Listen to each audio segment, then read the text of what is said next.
For 5 years, I sent my parents money without question, over $192,000 in total. Then my brother accidentally sent a text meant for their private chat. No wife, no kids, no life. A total nobody. He wrote. But that wasn't the worst part. They had a plan to take even more, and I was about to find out how far they'd gone. Their plan was already in motion. On Christmas, I walked in, and so did my lawyer. Their secret plan collapsed in front of 72 guests when no wife, no kids, no life. A total nobody. That's what my brother wrote about me in the family group chat. He didn't mean to send it to me. The message was supposed to stay in their private little bubble, the one I'd been unknowingly funding for half a decade. But he messed up. One wrong tap, and there it was on my screen. I stared at those words for a full minute. No wife. No kids. No life. As if I were some pathetic ghost haunting their PayPal history. Then the last line. A total nobody. And that was just the warm-up. The real nightmare hadn't even started. Because what I didn't know, what I was about to find out, was that they had a plan. A detailed, deliberate plan. Not just to keep taking my money, but to take everything. The house. The savings. Even my identity. And the plan was already in motion. I found out 2 weeks before Christmas. By accident. A wrong text. A sloppy mistake. And once I started looking, really looking, I uncovered more than I ever expected. It wasn't just betrayal. It was coordinated theft. And on Christmas Day, I walked into that house, lawyer at my side, folder in hand, and watched their entire secret plan collapse in front of 72 stunned guests. But let me go back. Let me show you exactly how far they went. And why I'm never going back. I didn't start out with money. I built it. Freelance IT work. Long nights. Weekends. Then contracts. Then stability. The kind that lets you breathe a little. I didn't have much, but I had enough. And every time my mom called saying, "Sweetie, the heater broke again," I wired the money. Every time my brother said, "You wouldn't want Emma to lose her semester, right?" I sent it. I didn't even think twice. Over 5 years, I sent them $192,000. Quietly. Without receipts. Without recognition. And they made me believe I was supposed to. At first, it felt like being needed. Like I was the pillar of the family. Then it started to feel like being owned. I paid their mortgage for a year without knowing my name wasn't even on the house. I covered my brother's tuition when he said his financial aid got messed up. Later, I found out he dropped out that semester. Bought a motorcycle with my money. When I brought it up, he laughed. "Guess you should have asked for a syllabus, huh?" It escalated like rot under wallpaper. Slowly. Then all at once. One day, my father called me. "No, hello. No, how are you? Just send $2,500. I'll explain later." Family emergency. I was in the middle of deploying a client database. I said, "What's the emergency?" He replied, "You're the emergency if you don't send it." I still wired it. Of course I did. 3 days later, I see a tagged photo of him holding a fishing pole in Florida. Caption: "Real men don't ask for permission. They go." I clicked unfollow. First real boundary I ever set. It didn't even make a sound. The real break started with the wrong message. It was a Wednesday, 11:47 a.m. I remember because I was eating leftover stir-fry and watching a crash log load. Ping. It was from my brother, David. We'd barely spoken in months. I expected a passive-aggressive meme. What I got was a single message dropped into the wrong thread. No wife. No kids. No life. A total nobody. But keep milking the loser. He still thinks he's helping us. I dropped my fork. For a second, I thought it was a joke. Then Mom replied with a thumbs up. Dad responded, "Better him than the IRS." I sat frozen. My fingers went cold. They had a whole chat. A whole hidden thread where I was the punchline. For 5 years, I was their emergency contact, their meal ticket, their punching bag, and their joke. That's when I started digging. I didn't shout. I didn't rage text. I pulled out my laptop and searched. I checked every transaction I'd made in the last year. The $4,200 medical bill for Mom's knee, a payment to a cosmetic clinic in Scottsdale, the $8,000 property tax emergency, a transfer to something called Dovetail Consulting LLC, a shell company registered in my dad's name, using my address. The kicker? A pending credit application in my name for a $75,000 small business loan. I never applied. They were setting me up. Quietly. Legally. I logged into my Experian report and my stomach sank. A hard inquiry I didn't authorize. The same shell company name. They were trying to open a business account using my social security number. It had already been flagged, pending verification. I called the fraud line immediately. Froze my credit. Then I called a friend, a lawyer who owed me a favor. She said, "This isn't miscommunication. This is intent." 2 nights later, I got a second surprise. A family group chat message to everyone, this time from David. "Let's all be grateful for what Jack does, even if he has no life of his own." Laughing emoji. Thumbs up from Dad. Heart from Mom. And that was the moment I snapped. I pulled out my hard drive, the one I hadn't touched in 3 years. It had everything. Audio backups, screenshots, statements, every proof of payment, every voice memo where they called me the fallback plan, even a video of my dad laughing on speakerphone. He's too scared to say no. That's what makes him useful. I loaded the files and started building a folder I called Evidence Collapse Plan. But they weren't done. The final straw came 1 week before Christmas. My manager called me into a meeting. "You've been flagged," she said, confused. "Someone reported a conflict of interest, claiming you were using our servers to launder money through a family business." It was nonsense. I showed her everything. She believed me. But someone tried to sabotage me at my job. I knew exactly who. So I made a new call to someone they'd never expect. My lawyer and an old college roommate who now works in cybersecurity. And I told them, I want everything. Emails, metadata, traces. I want to know how far they've gone. My friend replied, "You sure you want to know?" I answered, "I don't want revenge. I want the truth loud and undeniable." Because Christmas was coming, and I was done waiting to be picked apart in silence. I never meant to walk into that church again. Not after everything. But when Mom called and said, "It's just a Christmas testimony night. A small family thing. We'd love for you to be there." Something in me said, "Fine, but it'll be on my terms." It was the same old building from my childhood. Wooden pews, fading hymn banners, the scent of cheap coffee and candle wax. The pastor stepped out in a red reindeer sweater and said, "Tonight, we celebrate families who stick together. Families who lift each other in hard times." I was sitting in the second to last row, coat zipped, hands in my pockets gripping a small remote. Everything was in place. My family sat closer to the front. My father in a blazer, mother with one of her gaudy brooches, brother up in the choir loft. He turned, saw me, and winked. "God, give me a steady hand." Behind the pulpit, a projector displayed the phrase, "Let us hear your story." It was open mic night. Everyone could say a few words about grace in the family. That's when my father stood up. "We're so happy our son Jack is here tonight. Been too long. Come on up, son. Say a few words." Dozens of heads turned. I stood, calm, no smile. I walked to the microphone. The pastor stepped back, nodded. I looked out at the crowd, 60, maybe 70 people.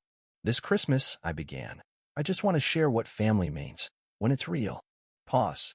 Then I pressed the button in my pocket. The church speakers crackled, then played a voice. My father's voice. "He's got no life. No kids. No wife. He's easy to squeeze. By April, everything will be in his name." Gasps rippled through the room. Next came my brother. "Total nobody, but reliable. Always pays. Easy to rely on." Then my mother. "The grant's already approved. $75K. He won't even notice. We submitted everything to his address." The silence afterward was absolute. No one moved. Then I said, "They came here for grace. I came here for truth. Let's not confuse the two." Over the last 5 years, I sent them $192,000. I wasn't invited to holidays, but my money was. They applied for a veteran business grant using my name. Claimed I served in the military. I didn't. They took out a second mortgage on my condo. Transferred $24,000 out of my savings behind my back. And when the money started running dry, they called me a nobody. Someone near the front row whispered, "Is that real?" A woman 2 pews ahead covered her mouth. The pastor looked frozen. And then a door opened near the front. Mr. Andrew Mitchell, the church's volunteer accountant, stepped forward, holding a manila folder. 2 weeks ago, I saw a subsidy request filed in Jack's name. I've known Jack for years. He's never served. He never started a business with them. This is fraud. He handed copies to the pastor and a few guests. One man took his with trembling hands. My father stood, shouting, "This is fake. He must have twisted it. He's overreacting." I pulled a final document from my coat pocket. This is the original grant application. IP address? Your house. Attached photo? My passport, scanned on your computer. And that signature? Yours. The pastor spoke softly but firmly. We do not tolerate deceit. Not in this church. Not even, especially not during Christmas. My mother slumped into her seat like air had left her lungs. Aunt Margaret burst into tears. Someone in the choir walked out. 2 women in the front row rose and followed. One of them muttered, "I thought they were the example." My father took one more step toward the mic, pointing. "You're still our son. You owe us a second chance. You owe forgiveness." I looked him in the eye, my voice quiet but final. "I'm not your son. I'm not your wallet. I'm not your backup plan." I walked past him, past the pew where I once held a children's Bible, believing love was duty, past the pulpit where he preached humility and practiced theft. I didn't look back. Outside, snow fell quietly. I sat in my car, engine off, silence around me. I opened my phone, opened the folder marked Evidence, Final, and hit send. To the Department of Veteran Affairs, the Federal Grant Oversight Committee, a journalist who runs a podcast titled Family and Fraud. One line in the email. Recorded. Verified. Submitted. Let there be light. Silence after truth is louder than all the lies before it. In the days that followed the church testimony, my phone lit up like a crime scene. First came the calls from people who were there, then from people who heard from people who were there, and finally, from people who suddenly felt guilty. Mom struck first. A voice message. I listened to it in the dark kitchen, standing in socks, staring at the cold blue light of my fridge. I didn't want to see her face in my imagination. I didn't want to imagine her at all. "Honey, we made a mistake. I didn't know your dad went that far. I thought it was just temporary, until we got stable. I never meant for you to get hurt. Please talk to me." She sounded like she'd been crying. Maybe she had. I didn't care. An hour later, my inbox pinged. Email from Dad. Subject, "Let's be men about this. Jack, you crossed a line. That church stunt. It humiliated your mother. It humiliated me. If you want to settle this like adults, I suggest you drop the drama and we talk like men." He attached a PDF of 3 checks, totaling $15,000.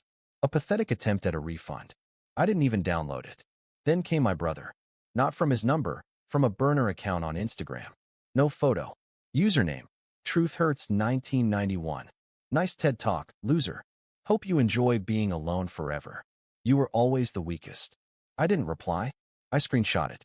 Saved it in a folder called Final Proof, Legacy. Then came something unexpected. My aunt called. The only one who hadn't laughed in the group chat. The only one who used to bring me books on my birthday. "Jack, they're panicking," she said. "Your dad is saying he'll sue you for defamation.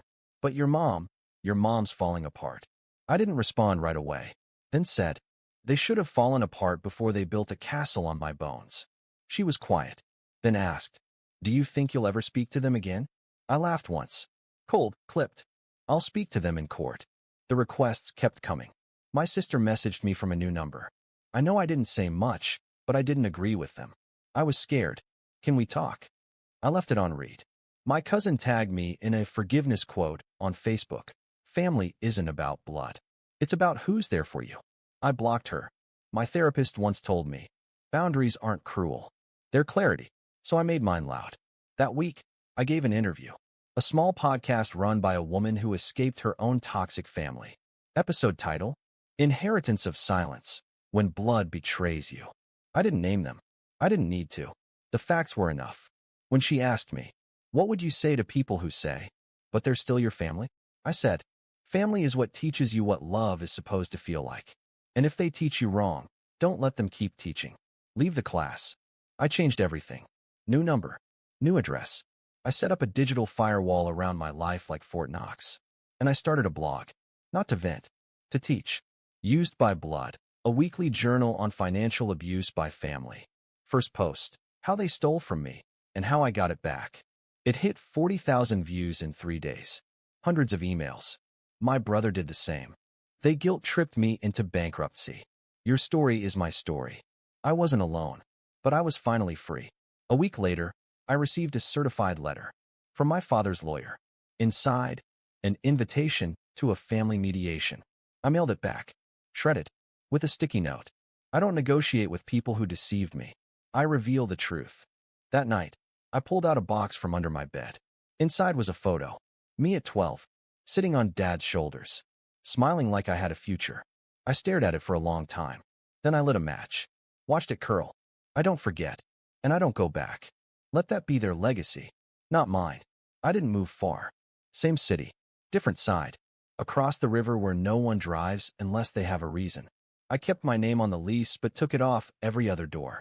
No more Jack H. on forms, deliveries, or bank statements. Just J. That was enough. My world got smaller. And safer. I rented a quiet apartment above a flower shop. The landlady didn't ask questions. I liked that. In the mornings, I drank bitter coffee in silence. In the evenings, I repaired broken chairs and tables I found near dumpsters. Some people called it junk. I liked junk. It had no expectations. People think freedom looks like fireworks. No. Freedom is not being touched by hands that lie. 6 months after the collapse, I passed by a bulletin board outside the city library. A yellowed flyer flapped in the wind. A familiar name caught my eye. Public auction, foreclosure sale. Property of Hart Family Holdings. I stared at it. No surprise. Just a tightening in the chest that felt like closure. Turns out, when you build an empire on stolen identity, commit grant fraud, dodge taxes, and lie on every official form you can get your hands on, eventually, the government knocks. And they don't knock twice. The business they bragged about? Seized. Their bank accounts? Frozen. The grant? Revoked. Their accountant? Under investigation. And the cherry on top? They tried to claim bankruptcy. The court said, not without disclosing the fraud. They didn't. They lost everything. My aunt called me weeks later. She'd always been the one who sat silently at family dinners, not laughing but not speaking. Now she spoke. Your father tells people he's retired. Truth is, the church asked him to leave. Too much noise. Too many questions. She hesitated. He works night shifts at a liquor store now. Scans IDs. Tries not to make eye contact.